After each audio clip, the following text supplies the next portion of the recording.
Here at Rooster, we use OSMand for navigation while on tour. It is a free and easy to use application that is feature rich, including turn by turn audio navigation and offline mapping. While our GPX files are compatible with other navigation apps such as Ride with GPS, we don't recommend them. They will often try and make automated corrections and steer you off intended course, or not display points of interest featured on your itinerary. It is for accuracy and your enjoyment that we use OSMand, and you'll experience your tour exactly as it was designed. First step is download the app from the App Store. There's also a link to the app in the comment section of this video, as well as in your general info guide of your cycle pack. Now let's get set up. On first launching OSMand, it is going to suggest downloading the offline map data of the location you're currently in. Let's dismiss that for the moment, and we'll run through how to download the maps for a specific region of your tour. I'm recording this tutorial in Ireland, so I'm going to download the corresponding map data for it. For some of our tours, you only have to download one map, the Scottish Highlands, for instance. For others that include country border crossings like the Danube, you'll have to download more than one. OSMand includes 7 free map downloads, which is enough to cover any of our tours. The required map downloads for each of our destinations is in the comment section of this video. From the home screen of the app, press the 3 lines on the bottom left to bring up the menu. Then select Maps and Resources. Download your relevant map. It will take a couple of minutes to download, and we recommend downloading your maps before setting off on your tour. Okay, now that we have our offline map data, we need to enable GPS location. This is straightforward. Simply press the circle with the points at the bottom right corner of the screen. If you're pressing it for the first time, it will ask your permission for tracking. Select while using the app.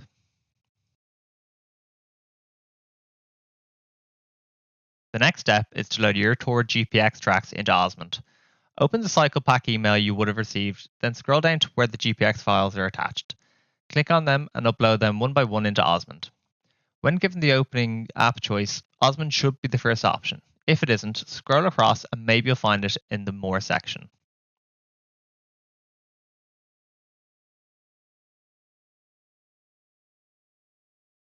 While navigating, you can change the screen orientation by double tapping this icon. We suggest either movement direction, which is a blue arrow with an N in the middle, or compass direction, which shows a red and white compass. Both are perfectly suitable. Compass direction is a bit quicker to respond to change in direction, but display may be a little bit jittery with how sensitive it is. I've now loaded both of the sample GPX routes into OSMand, so it's time to start navigating. Press the navigation button here, swipe up to bring up the full menu. I'm going to select sample track 1. You select whatever the corresponding route is for your riding day. This might be, say, Orléans to Blois for day 1 of the Loire Valley tours. One last thing before hitting start. Press the Settings tab here, then follow route. By default, Navigate to will have selected nearest point. If it is the beginning of the day, change this to start of track. This will find you the shortest route from, say, your accommodation to the route start. Once selected, press the back arrow. The route start point is also Google Maps hyperlinked each day on your itinerary. If you've taken a lunch stop or spending time at a point of interest, leave this Navigate to option as nearest point instead. Now, let's begin navigating. Hit start and get pedaling. You will have the turns illustrated in the top left of the screen, as well as the audio directions.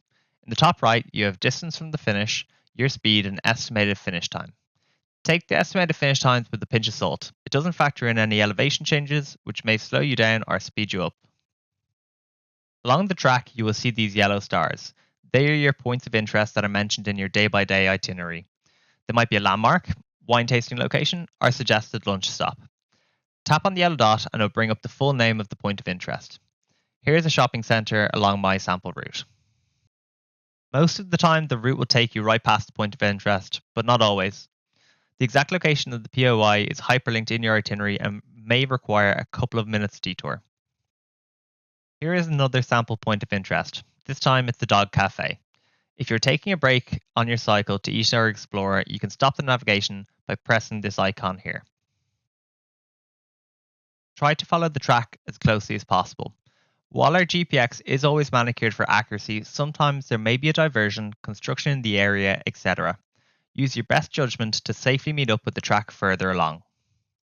Congratulations, we have successfully reached the finish point for the day. Often the case, the start and finish points will be known landmarks or very central locations of your overnight. At the beginning or end of your tour, this may be your bike pickup or drop off. When you arrive at the finish point, your accommodation town is hyperlinked in your itinerary. You won't ever be too far from it. For each consecutive cycle day, the procedure is the exact same. Hit the navigation icon and select the corresponding route for that day. We recommend keeping your maps in offline map mode where possible. This will conserve battery and data while on tour. Hit the menu button in the bottom left. Select Configure Map and click on Map Type. You have the option of switching between OSMand Online or OSMand Offline.